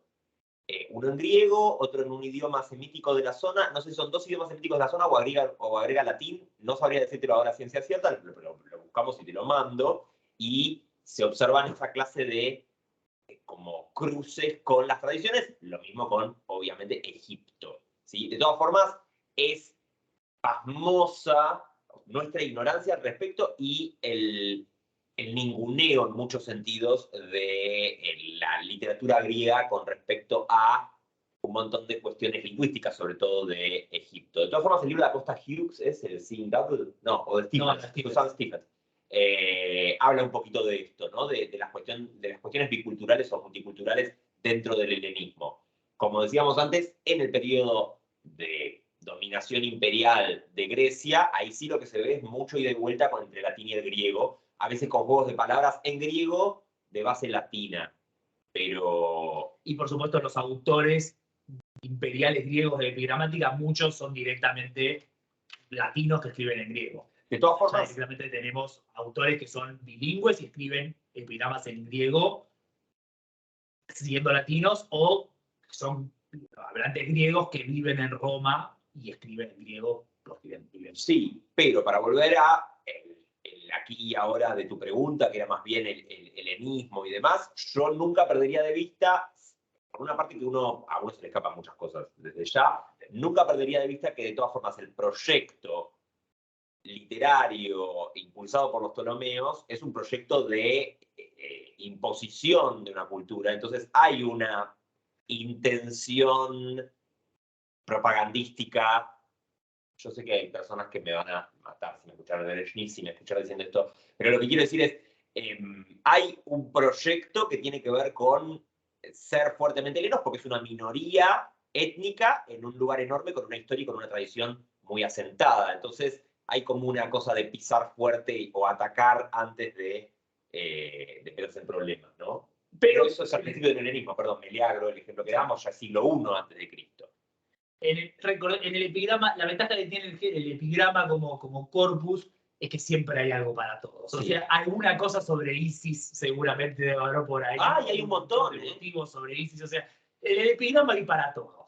Registros de juegos de palabras, y muchas veces son los juegos de palabras que por nuestra ignorancia profesional no podemos resolver, que tienen que ver con Isis, Bubastis, Osiris, y nosotros no lo sabemos, o, por ejemplo, con juegos de palabras que tienen que ver con la pronunciación del lugar y que no podemos elucubrar de ninguna manera. Uno dice, acá capaz está, pero porque acá hay un iotacismo que no es tradicional de, o lo que sea, pero bueno. Bueno, pasamos a los textos para ilustrar esto, porque son divinos. Aparte. Tenemos una linda selección, vamos a ir viéndolos. Nuestra selección está armada temáticamente también. fuimos poniendo diferentes modelos y van a ir viendo cómo justamente están diferentes juegos. Por supuesto no vamos a poder ilustrar ni por asomo todos los recursos, pero vamos a intentar ilustrar algunos representativos y van a poder ver algunos divertidos. Bueno, empezamos con este ejemplo de Meleagro. Santi comentaba el tema de las flores. Fíjense, esto es Antología Palatina 4.1. El libro de los prólogos, habíamos dicho, ¿no? Pero esto originalmente sería el prólogo a la antología, a la corona de Meleagro. Y este es un prólogo, y este es un prólogo, ni siquiera no es un proemio, es un prólogo propiamente dicho, en donde Meleagro, Musafila, Tiritán de Fereis, Pancar, Ponaoidan, Etis, Jocaite, Uxas, Gimno, Tetán, Stefano. Musamada, ¿a quién dedicas este fértil canto? ¿Quién fue el que tejió esta corona de poetas? Y fíjense que es medio loco porque ya empieza con un juego poético, que es preguntarle a la musa por sí mismo. Porque la que responde en el tercer verso, Anisemen Meleagros, es la musa. Pero es Meleagro mismo, porque Meleagro es el que hizo la pregunta. O sea, es muy metapoético. El narrador está preguntando quién es el poeta del narrador. En lo que, perdón, pero ¿No? en lo que es una convención característica de esta ficción dialógica del epigrama funerario. Exacto. Es decir, en teoría, y aventurando la idea de que cuando la gente leía en esa época, leía en voz alta, al poner la pregunta dentro de la inscripción están obligando al pasante a preguntar quién es y a decir su nombre, etc., ¿no? Entonces, la persona que lo lee está diciendo, ¿quién es esta persona? Bueno, lo vamos a responder Y inmediatamente. lo vamos a ver en un minuto en un epigrama. Entonces, acá está el chiste de, justamente en una colección epigramática, empezar con un recurso epigramático. Milagro era un muy buen poeta. Hay unos epigramas de Milagro que son espectaculares. Preciosos. Para mí son los mejorcitos. Y cartoneadísimo por los latinos. Pero... Es el más robado de todos, ¿sí? Es el más robado de todos seguro. Además inventó un montón de, o aumentó, perfeccionó un montón de recursos. Sí. Bueno, entonces, la teje Meleagro y está la dedicatoria para Aritzalo de Diocle y el Meleagro de Mediocle. Y la idea, y fíjense este detallito, Natsonimon Tautam, este recuerdo, este recordatorio. Con lo cual, de vuelta, jugando con la lógica del propio epigrama como algo que queda registrado, pero al mismo tiempo con la doble naturaleza, porque este es el epigrama ficcional que queda registrado como recuerdo. Y un tema. Exacto. Bueno, y entonces acá está la metáfora, ¿no? Y trenza en ella, en plexas, rojos, lirios rojos, crina, muchos lirios rojos, perdón, de crina polá, de ánite, y muchos... No, perdón, eso está mal, habría que borrarlo. Lirios rojos de ánite y muchos de mero, ¿no? Y no, estaban muchos blancos de mero, estaba. Claro, y de mero muchos blancos. Sí. ¿Por qué van a ser muchos? Están muchos, polá. No, pero polá es para el de polá de Moirús. No, polá, menen, plexas. Ah, va, ahí están los dos, qué bruto. Sí. Y algunas flores de Safo, y así sigue como por 50 versos. Todo es larguísimo y son un montón de flores y la gente ha tratado de discutir por qué algunas flores y por qué otras no. Es imposible, además no tiene sentido. ¿Cómo corto definís cuál es la diferencia entre un lirio rojo y un lirio blanco en un poeta? Y interesantemente, perdón, no todos los que estarían representados en la corona de Meleagro están en la lista, y algunos de los que están en la lista tenemos uno o dos. O sea que no es algo muy concienzudo en términos de organización. Pero, y eso me faltó antes porque los estaba denseando demasiado con la tradición textual, una cosa que sí pasa con la corona de Meleagro es que tenemos bastante seguridad de tener casi toda la corona, porque tenemos epigramas de casi todos, o sea, tenemos estos pedazos de la corona de Meleagro en los distintos libros de la antología palatina, y casi todos los representantes están ahí. O sea, casi todos los representados están ahí, ¿no? Digamos, no hay... medio gente de zona esto, ¿no? Como tipo Puerto Rico, o sea, como que va diciendo absolutamente todos los... Perdón, no, se me cruzó la cabeza. No sé qué estaba... Bueno, y cierra diciendo con los alelíes tempranos propios, y cierra diciendo a la filois, menemois, ifero, caninesti demistais, coinos, jotón, museum, diepes, stefanos, ¿no? le dedica a los amigos este don, volviendo al principio, fíjense, en estructura anular, con la dedicación a Diocles, pero con la idea de que cualquier iniciado, es decir, cualquier lector atento en este contexto, extremista, cualquier lector atento, puede disfrutar de este bien común. Interesantemente, para los que vieron cuando vieron himnos órficos, este es un recurso muy parecido al que está en el proemio de los himnos, el prólogo de los himnos órficos. La lista de dioses, en este caso lista de poetas, dedicado con la idea de los iniciados. Con lo cual, yo nunca he visto nada de intertextualidad entre este prólogo de los himnos órficos y esta corona de Meleagro, pero hay algo ahí como para ver el tema de la colección destinada a los iniciados. De todas maneras, fíjense el uso de Mistais como un uso importante con la idea de que esto no es simplemente una colección antológica pavotita, sino que es algo que hay que leer con mucha atención y prestar mucha atención, que está metido en la propia metáfora de la corona. Porque la idea es que está todo entremezclado, y la corona de Meleagro no está ordenada por autor, sino que están todos entremezclados, y tenés que ser un lector atento para entender todos los chistes y todos los juegos que están en esta corona. Hay un esfuerzo muy grande de compilación en el Meleagro. Pequeño comentario solamente a título de justicia histórica. Bueno, no sé si justicia histórica, pero no sé si notaron que el dedicatario es Diocles. Meleagro tiene muchos epigramas eróticos pederóticos en los que Diocles es el erómenos.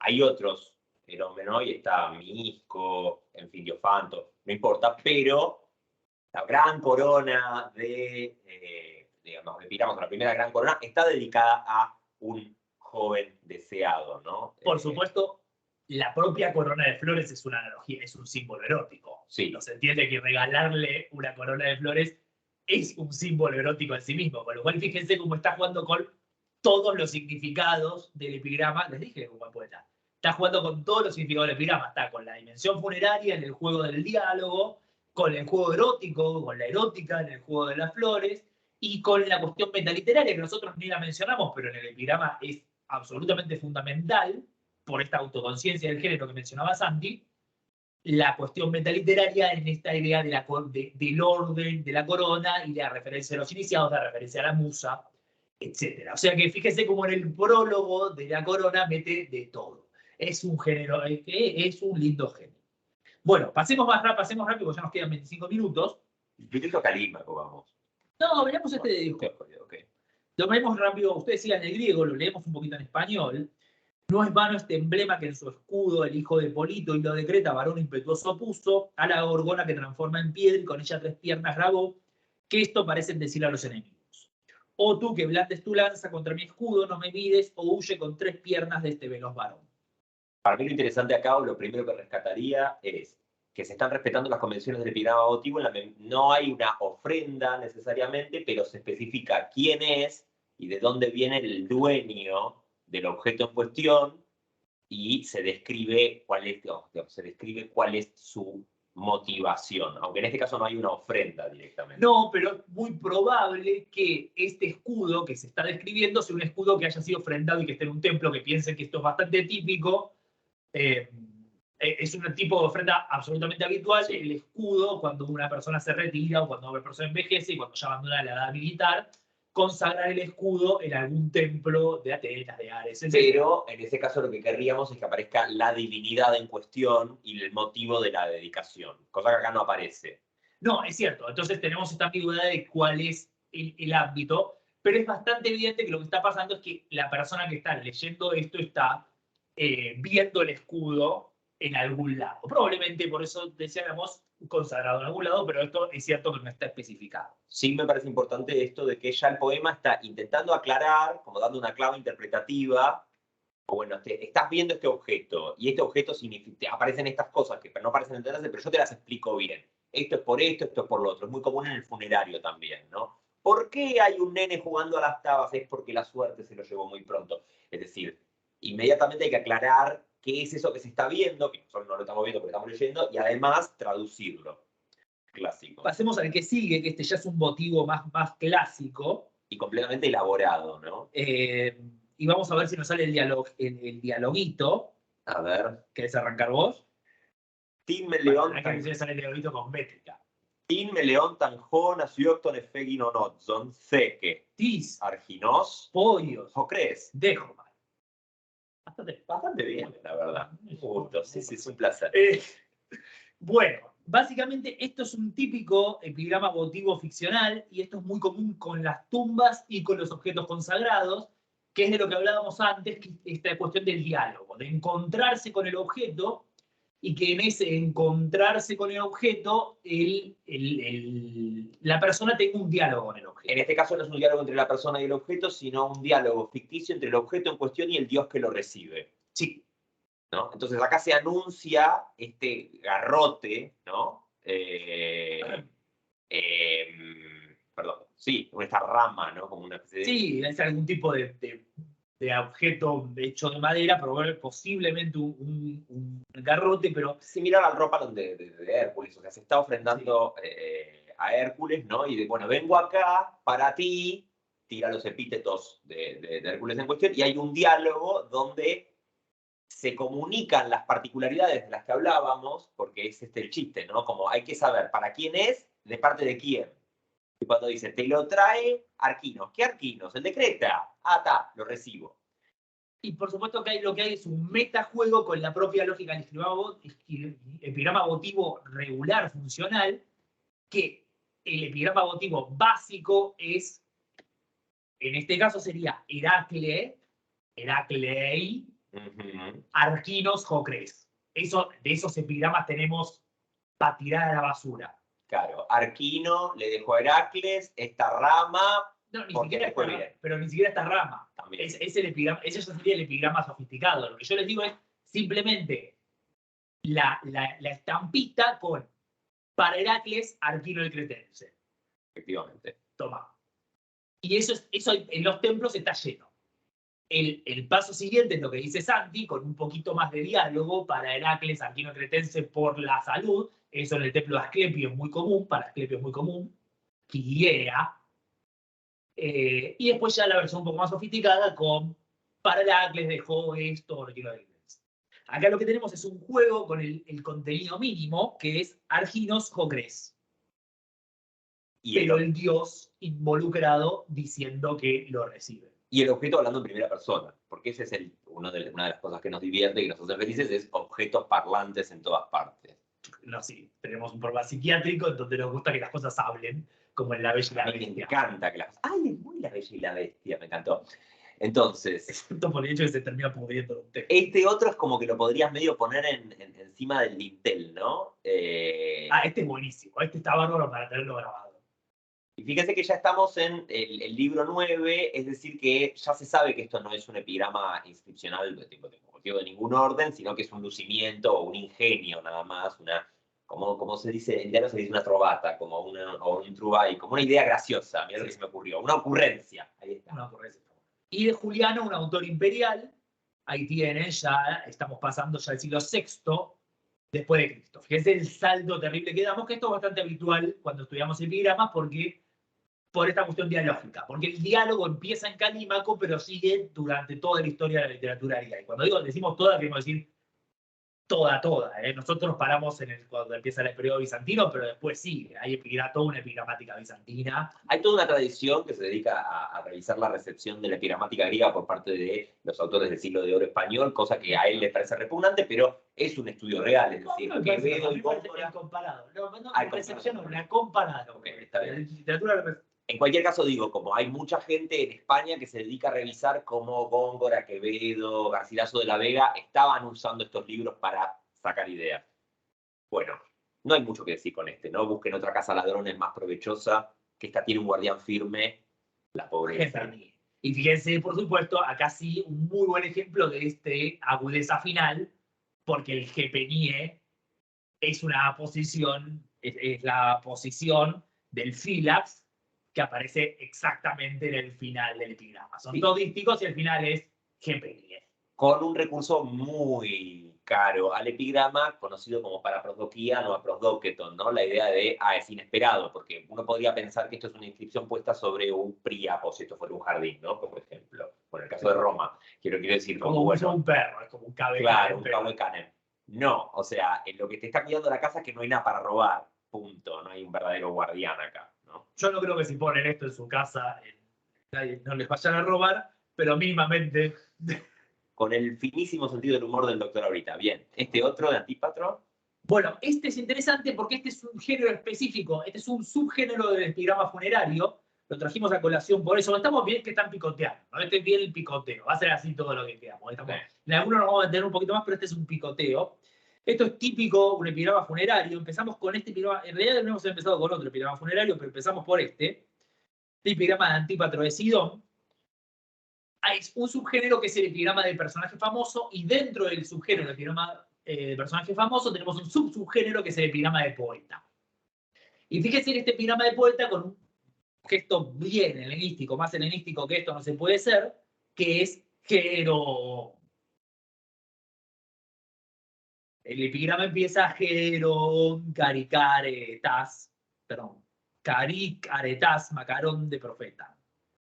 El heraldo de la excelencia de los héroes, pero fíjense que este epigrama da para hablar 10 minutos, vamos a hablar 30 segundos, pero por supuesto, Gerón, más evidente referencia al proemio de Ilíada, no se puede hacer, y este es justamente el epitafio de Homero, que se revela recién, fíjense, en el segundo dístico, y esto es otra cosa típica del punchline del epigrama, que es que quizás no está en el último verso, sino en el último dístico. Pero es lo que hablaba Santi del tema de la estructura 1-2. Acá tenemos un primer dístico que es Una acumulación de epítetos o de títulos. Y misterioso, si quieren, o sea, que no se revela, misterioso hasta ahí, porque Gerón es obvio, pero por lo menos que no se revela quién es, y en el segundo dístico, en el centro del hexámetro, Homero. Y después sigue hablando, dando clases hasta el cierre, en donde se hace el Xeine. Xeine es otro típico vocativo del epigrama funerario, extranjero y huésped, y que está enterrado por la arena bañada por el mar.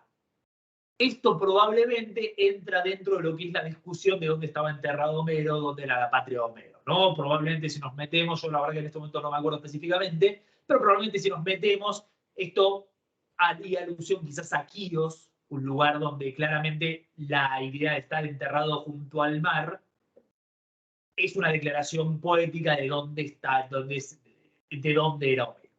Pero bueno, esto es un buen epigrama funerario. Sí, más allá de eso, como eso, la importancia de que te dice dónde está, o sea, está enterrado, quién es y está enterrado. Y los detalles completos vienen en el que viene, ¿no? Sí. O sea, acá sí viene todo íntegro a saber.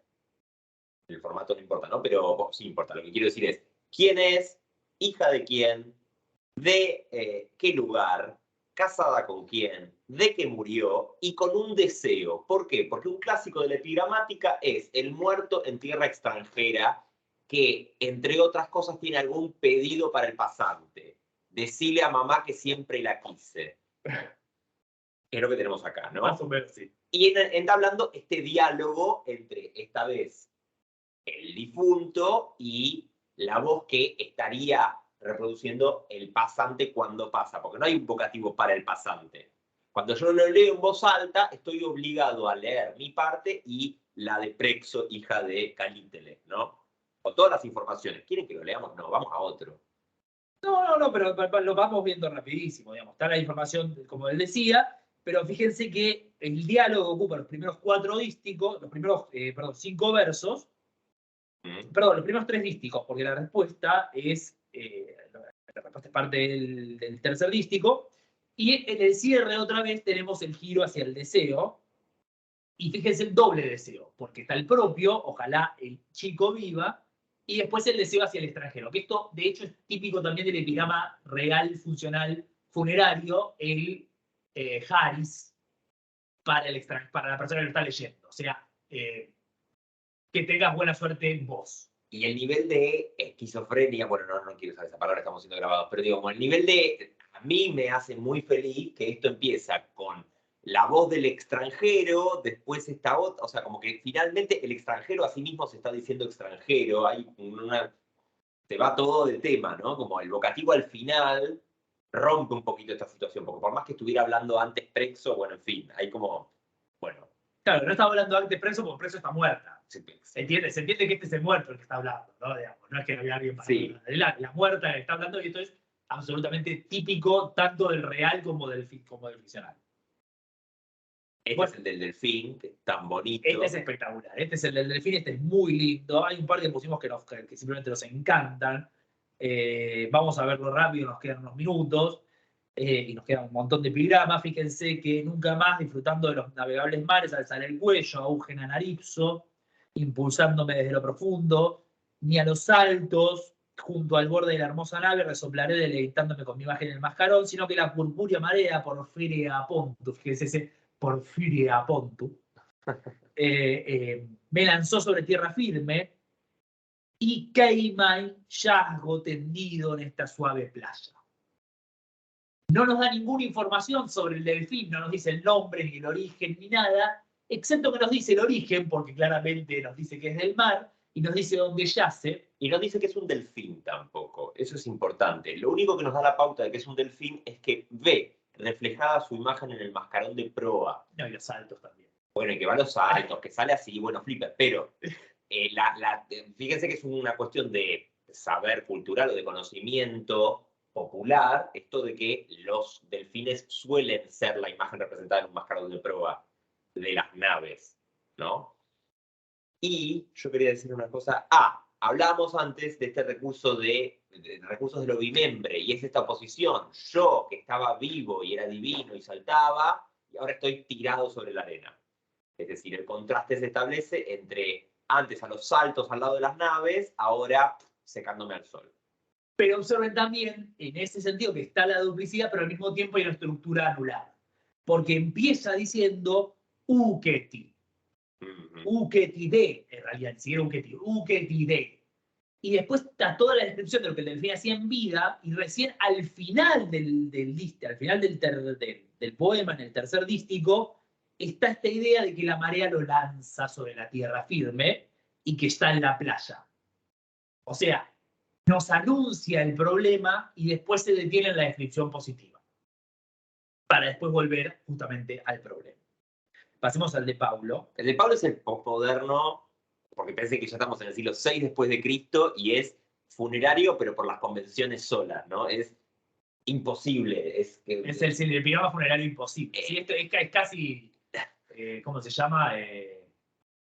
beckettiano, ¿no? Digo, como así, digamos, se va a un lugar que como, bueno, está, mi nombre es y que Patrice de Moy estoy de tuto, ¿qué más da? Mi familia es ilustre y si fuera la más pobre. Dejé la vida siendo muy respetado. ¿Y qué si no? Y aquí yazgo ahora, ¿quién? Y esa es la pregunta que me destruye. Tistin y Tauta Legeis, ¿a quién le estás diciendo esto? ¿Quién le está diciendo esto? Porque suponete es esto, ¿no? ¿Quién sos diciéndole esto a quién? O sea, a mí No, es lo más metapoético, es metapoético hasta el paroxismo. Sí, y me destruye que tengamos que hacerlo tan rápido porque me gustaría que esto sedimenten ustedes. Quizás esta noche cuando se desvelen vuelven a mirar el epigrama y lo sienten en su poder porque es muy divertido. Y lo que tiene el epigrama es esto, es la brevedad y la efectividad como género específico, pero el mejor epigrama, y el epigrama que todos los poetas buscan, es ese epigrama sobre el que uno vuelve y le da la vuelta, y le da la vuelta, y le da la vuelta, y le da la vuelta, que es lo que nos pasaba con el problema de lo que hablamos del prólogo de la Tornada de Meleagro. Parece, superficialmente es, Meleagro le dedica esto con estos poetas, Gonzalo, pero hay muchos niveles de sentido. Esto creo que lo hemos hablado alguna vez cuando hablamos de la poesía helenística. Es una poesía de niveles de sentido. Es una poesía en donde hay un nivel superficial, pero hay un segundo nivel, un tercer nivel, y un cuarto nivel y un quinto nivel. Y esto es algo que la poesía imperial hereda y continúa, porque esto en la poesía imperial sigue funcionando, no hay ninguna diferencia.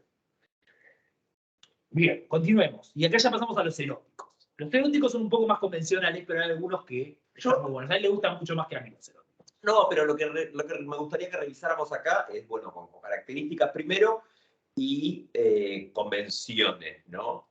En este primero lo que hay es una estructura de Priamel, ¿no? La idea de que esto es bueno, pero lo mejor es esto, ¿sí? ¿No? En los primeros dísticos se proponen dos cosas, pero lo verdaderamente bueno, esto es dulce, pero lo dulce es esto, ¿no? Llenando en este caso con el contenido, ¿no? Y con un contenido que al principio los componentes A y B están opuestos, ¿no? La nieve en verano y ver llegar la primavera en invierno. Por supuesto, con influencia sáfica acá, la herencia sáfica acá es evidente, este es el Priamel de Safo 31, ¿no? Me destruís. Siempre nunca me acuerdo si es el 31 o bueno, pero ese es el 31. Números no. El Priamel de esto es bueno, pero lo mejor de todo es el amor. Pero acá con un pequeño giro, porque acá lo mejor no es estrictamente hablando el amor, sino que dos amantes estén cubiertos por una sola manta. Y teniendo sexo. Y de nuevo también la oposición, ¿no? Dos amantes, una manta. Digamos, trabajando siempre con esta idea de contrastes como, o de pares. El destratón, no ocultes tu amor, Filócrates, el Dios mismo es capaz de pisotear nuestro corazón. Solamente lo incluí por una cuestión que es muy frecuente y que después va a traducirse en lo que es la elegía latina, que es el problema de la reciprocidad y la idea de que va a haber algún tipo de venganza. ¿Por qué? Porque la posibilidad de una némesis es palpable en una relación erótica donde los roles están asignados por la edad. Es decir, lo que le está diciendo el ego, en este caso Estratón, que es como el poeta pederótico por excelencia del siglo II después de Cristo, es: ahora te haces el difícil, porque sos aquel al que yo estoy queriendo acceder o seducir, pero cuando vos crezcas vas a estar en mi lugar y otro no te va a dar bola a vos. Otro chico en tu posición, en la posición en la que estás ahora, no te va a dar bola a vos. Y entonces, ahí T6, suplicarás de otros esta gracia o este don, la palabra de la que veníamos hablando antes, ¿no? Lo interesante de los epigramas pederóticos es, primero, que hay toda una convencionalización respecto al comportamiento de Erómenos y Erastés, pero además que en algún momento ese comportamiento, por cuestiones de cultura y de diálogo, se trasvasa a la situación heterosexual en Catulo, por ejemplo, ¿no? Yo estoy seguro de que va a haber algún latinista que alguna vez va a ver esto y me va a explicar por qué lo que estoy diciendo no tiene sentido. Pero para mí no es así, es decir, hay muchas convenciones que en el epigrama helenístico son estrictamente del contexto pederótico, mientras que después pasan a ser repertorio erótico en general. La idea de lo no correspondido, bueno, vos que estás ahora en esta situación, vas a estar en esta situación pronto, ¿no? Y Meleagro lo pusimos por el Gluckipicross, ¿no? Primero porque es muy lindo, ¿no? Y porque aparece el Kalos, Holos Kalos, que es el que aparece tan seguido en las ánforas, ¿no? La idea de celebrar fenómenos como Kalos, pero lo que me gusta del final es esto de que Eros sabe mezclar lo amargo con la miel. Ya lo teníamos en Safo, esto sí seguro, no sé la referencia, pero No me acuerdo, sí me mataste. Después lo ponemos en la descripción del video, pero lo que quiero decir es Eros como un monstruo dulce y amargo a la vez, Gluckipicross, ¿no? Sí. Y acá aparece con la idea de que mezcla miel con lo amargo. Continuemos entonces, sí, porque tenemos que avanzar porque ya estamos como muy sobre la hora. Acá hay uno de Palas muy divertido, que hablábamos de los gramáticos. Este es muy divertido. Y fíjense que hay que leerlo un poco griego. Nosotros intentamos hacer una traducción cómica. Este es un lindo poema para discutir el tema de la traducción.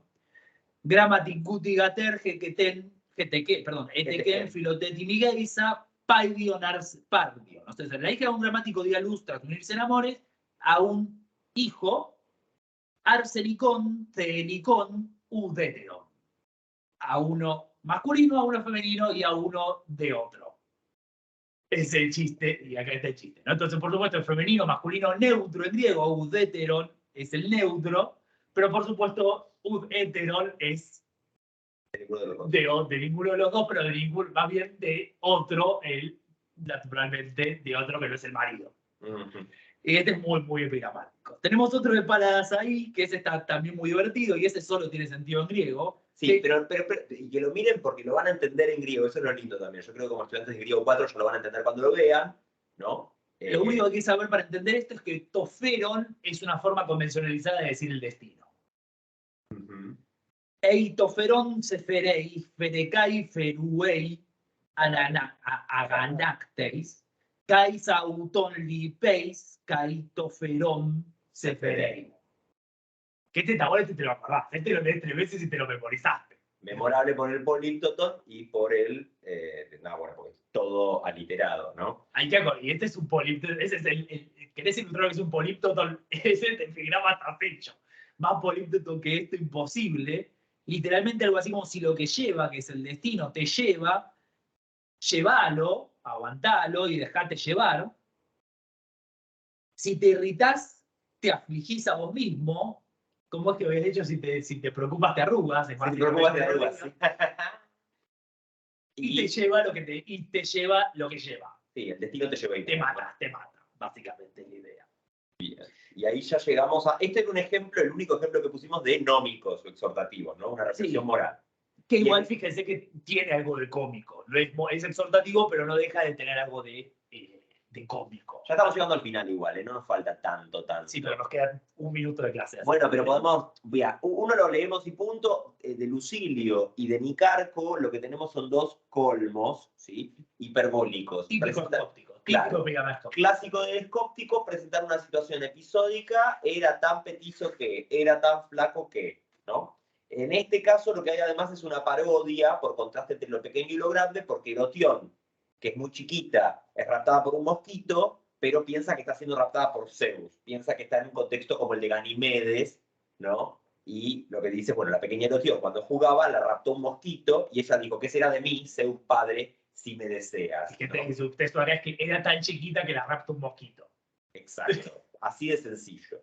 Y lo mismo pasa con este otro que no tiene una alusión mitológica, en el caso de Nicarco, pero sí una alusión escultórica, porque hay el espinario, ¿no? Es una escultura de un chico que se está sacando una espina, es un clásico de la escultura helenística, ¿no? Sí. Pero en este caso es este personaje que es tan flaco que cuando se quiere sacar la espina con una aguja, ¿no? Alguna vez les habrá pasado sacar una astilla con una aguja, cuando se la quiere sacar, perfora la aguja con el pie. Porque el pie es demasiado chiquito, o sea, ¿qué? Ah, claro, está bien, sí. Como que el pie pasa por la aguja porque esté tan flaco que ni siquiera, bueno, es esta clase de contradicciones, bueno, me alegra que haya generado risas y me alegra que la poesía griega esté generando risas. La poesía griega es una deuda. Nosotros somos grandes generadores de risas con la poesía griega. Exactamente. Cuando la poesía griega quiere ser graciosa, ¿no? Exacto. Si fuéramos generadores de risa con Agamenón del Giro, estaríamos haciendo algo mal. Vamos a... El de Riano no lo leamos. Bueno, no vamos a poder con todos. Son 3 minutos. Se están leyendo. El de Lucilio es de pedos, así que hay tiempo. No, ahora viene la parte divertida. Quédense 2 minutos más y yo les juro que viene. Perdón, el de Nicarco es de pedos. El de Lucilio es una parodia del votivo, ¿no? Sí, acá tenemos... podríamos haberlo puesto al principio. Fíjense que estos son las convenciones del género, pero acá resignificadas para hacer humor. Exacto. Entonces se pone todo lo que esperamos en un epigrama votivo con una vuelta al final, ¿no? A Pan, que ama las cuevas, y a las ninfas que frecuentan las montañas, y a los sátiros y a las amadríades sagradas que viven dentro de las encinas, ¿no? Se entiende que las amadríades solo pueden vivir en las encinas. O sea, nos está dando los dedicatarios acá, son todas... Con eso no terminado, porque hay 2 versos. Con perros y lanzas que matan jabalíes, Marcos el cazador, no habiendo atrapado nada, colgó a sus propios perros. Es decir, el tipo no caza nada y mata a los perros que son unos inútiles que no le sirven para la cacería. Pero nos consagra a las diosas de los dioses del bosque. Se supone que en un epigrama votivo uno está agradeciendo por los favores recibidos, pero uno no recibió ningún favor y de paso se desquitó con los perros, siguió cumpliendo con su deber religioso. Digamos, es un contrasentido y es inesperado, ¿no? Porque fíjense que recién en Ekremasen, en el griego original, sabemos qué es lo que hizo con los perros. Sí. O sea, entendemos que algo pasa cuando dice que no agarró nada, me den gelón, pero que los colgó es la última palabra. Y esto tiene que ver con eso, con la construcción de un timing y de un remate. Y pusimos el libro del más chistoso, más del libro de chistes al final, de la parte escóptica, que es una desarrollada de Santi el libro 11, la boca y el culo Teodoro te huelen igual, al punto que diferenciarlos sería una proeza para los filósofos. Para los físicos, literalmente. Sí.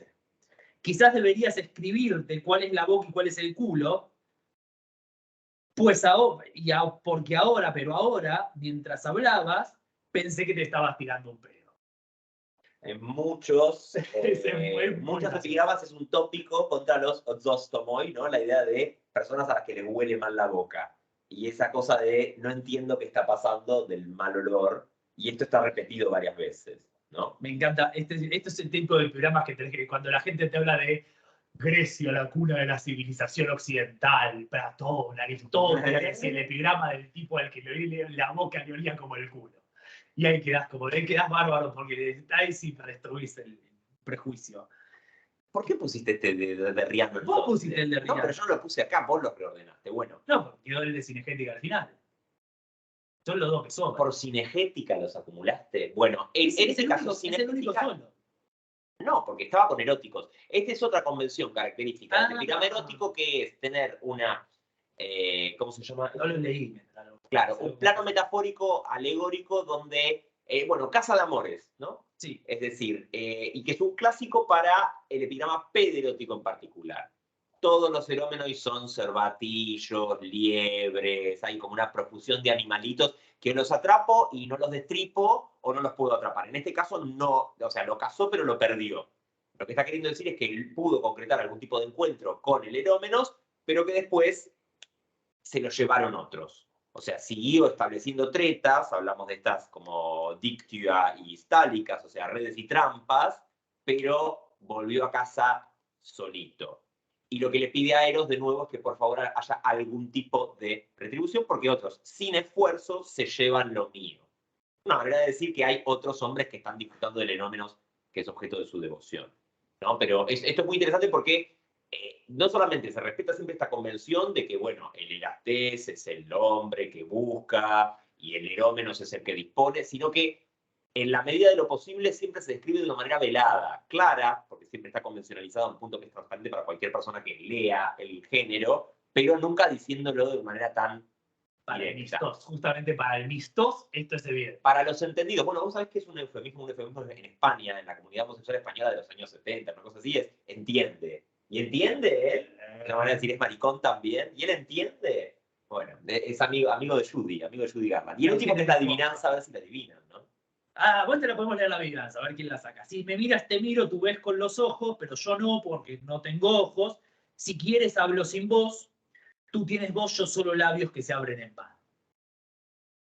Y esto es un género, un subgénero, hay unos cuantos de estos, no muchos, pero hay unos cuantos. ¿Qué es? Bueno, no, que quede en suspenso para las personas que van a ver el video y que terminamos de grabar acá. Y queda para siempre. No, y lo charlamos ahora y decimos la respuesta acá. No, que se quede con la intriga del mundo, continuará. Ok, bueno, pueden averiguarlo. Lo vamos a poner en la descripción al fondo de todo. Haz lo que quieras. Sí, No quiero porque que ya- por las dudas, pero la gente se tenga que sacar. Vamos a poner la descripción al fondo de todo y lo tendrán que buscar. Pueden ir a buscarlo en la descripción al fondo de todo. Lo vamos a poner muy abajo en la descripción, como 20 párrafos para abajo en la descripción, como para que lo puedan chequear.